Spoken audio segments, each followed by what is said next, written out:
Bien-aimé de Café Évangile, Marie rendit grâce au Seigneur en disant « Mon âme exalte le Seigneur, exulte mon esprit en Dieu, mon Sauveur. » Bien chers amis, il y a une traditionnelle question qui se pose souvent du point de vue de la procréation dans le contexte des volailles. Qu'est-ce qui est arrivé en premier, la poule ou l'œuf? Il s'agit peut-être d'une question très ancienne, car seul Dieu connaît la réponse à la question de savoir comment il a créé le monde et toutes les créatures qui s'y trouvent.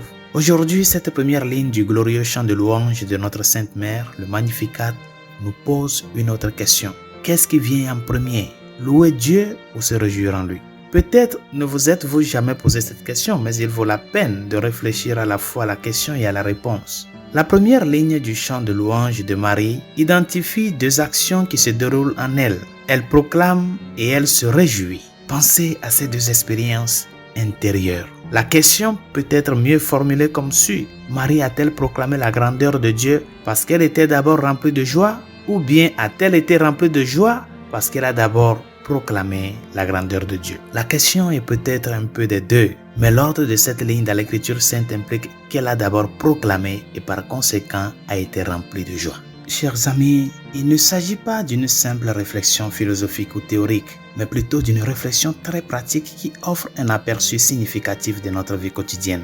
Souvent dans la vie, nous attendons d'être inspirés par Dieu pour le remercier et le louer. Nous attendons que Dieu nous touche, qu'il nous remplisse d'une expérience joyeuse, qu'il réponde à notre prière, puis nous répondrons par la gratitude. C'est une bonne chose, mais pourquoi attendre? Pourquoi attendre pour proclamer la grandeur de Dieu? Pourquoi attendre que Dieu nous fasse un bien avant de pouvoir lui dire merci? Devrions-nous proclamer la grandeur de Dieu lorsque les choses sont difficiles dans la vie? Oui. Devons-nous proclamer la grandeur de Dieu lorsque nous ne sentons pas sa présence dans notre vie? Oui. Devons-nous proclamer la grandeur de Dieu même lorsque nous rencontrons les croix les plus lourdes de la vie? Certainement, nous devons proclamer sa grandeur parce qu'il est au milieu de ces moments-là. Il nous a sauvés par la croix. Il est le Dieu qui est Emmanuel, qui est présent au cœur de nos vies. Bien-aimés dans le Seigneur, la proclamation de la grandeur de Dieu ne doit pas se faire uniquement après une inspiration puissante ou une réponse à la prière. Il ne faut pas le faire seulement après avoir fait l'expérience de la proximité de Dieu. Proclamer la grandeur de Dieu est un devoir d'amour et doit être fait chaque jour, en toutes circonstances, quoi qu'il arrive. Nous proclamons la grandeur de Dieu avant tout à cause de ce qu'il est pour nous. Il est Dieu, le Tout-Puissant, le Dieu amour, celui qui, dans le comble de cet amour, s'est fait homme. Celui qui s'est préoccupé pour nous, qui s'est fait vulnérable et qui a donné sa vie pour nous. Il est digne de toutes nos louanges pour ce seul fait. Il est intéressant de noter que le choix de proclamer la grandeur de Dieu, chers amis, dans les bons moments comme dans les moments difficiles, conduit souvent à l'expérience de la joie.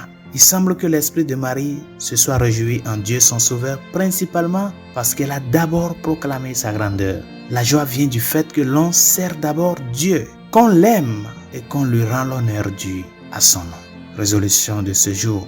Offre ta prière de ce jour pour les prêtres. Prie pour les prêtres. Ces personnes qui ont dit oui au Seigneur, qui ont disposé leur vie afin que le Seigneur puisse les utiliser comme instrument de salut.